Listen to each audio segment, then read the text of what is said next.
Party నాయకులు సీతారాం గారు చనిపోయినారు అనే వార్త తెలిసిన వెంటనే చెప్పకుండానే జస్ట్ ఒక ఇన్ఫర్మేషన్ మనం పాస్ ఆన్ చేసినట్టునే మన వాళ్ళందరికీ రావడం అనేది సీతారాం చనిపోయినటువంటి అనుబంధం అనుకున్నట్టు అనుబంధం చాలా స్పష్టంగా అర్థమవుతుంది.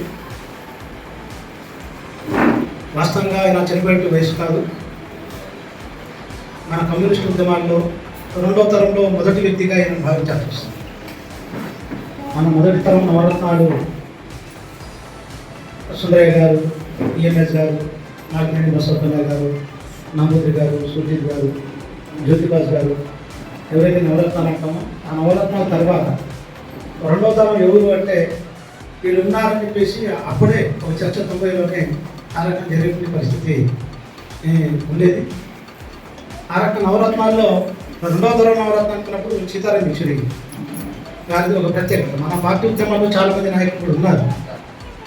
అయితే మొత్తం ప్రపంచవ్యాప్తంగా సిపిఎం అంటే ఒక గుర్తింపు తెచ్చినటువంటి వ్యక్తి మొదటి తరం తర్వాత మొదటి తరంలో మనకేం తెలియదు, కానీ ఈయన వచ్చిన తర్వాత అంతర్జాతీయ స్థాయిలో సిపిఎం పార్టీ యొక్క ప్రత్యేకత, CPM party ideology, CPM party అనుకున్నటువంటి పద్ధతి ఇవన్నీ కూడా మనం చూసినప్పుడు దాంట్లో ప్రధానంగా కీలక పాత్ర సీతారాం యేచూరి విషయం చెప్తాం.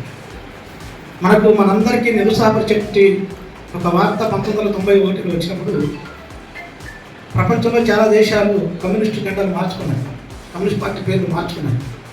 సోవియట్ రష్యా పడిపోయిన తర్వాత అప్పటికే తూర్పు యూరోప్ దేశాలు జెండాలు మార్చుకున్నాయి. 1988లో మన అఖిల భారత మహాసభ త్రివేంద్రంలో జరిగింది. 88లో త్రివేంద్రంలో, ఆ తర్వాత మద్రాసు. 88లో త్రివేంద్రంలో జరిగింది. అప్పుడు బిటిఆర్ గారు ఉన్నారు, ఈఎంఎస్ గారు కూడా ఉన్నారు. ఆ సందర్భంగా అక్కడే మనం ప్రకటించాం, అంటే మన పార్టీ ఎంత దూరదృష్టి ఉందో ఆ బహిరంగ సభలోనే, కేవలం అంతర్జాతీయ ఏదో ఇంటర్నల్ మీటింగ్లో కాదు, బహిరంగ సభలోనే ఒక ప్రాప్తాలంటే ఒక పత్రిక చూపిస్తూ ఇంకొక 2-3 సంవత్సరాలు, అంటే 88 అంటే 2 సంవత్సరాలే, 2-3 సంవత్సరాల్లో రష్యా లాగా ఉండదని చెప్పేసి ఓపెన్గా చెప్పినటువంటి పార్టీ మార్క్సిస్ట్ పార్టీ. అట్లాంటి పార్టీకి వాళ్ళ తర్వాత రెండవ వారసత్వం వచ్చేటువంటి సీతారాం గారు అంతర్జాతీయ స్థాయిలో మనం గమనిస్తే అనేక దేశాల్లో ప్రధానంగా కొన్ని క్రిటికల్ సమస్యలు కూడా ఆ స్థాయిలో ఉన్నటువంటి అక్కడ నాయకత్వం సీతారాం గారు ఎక్కువ సందర్భాలు మనం చూసాం.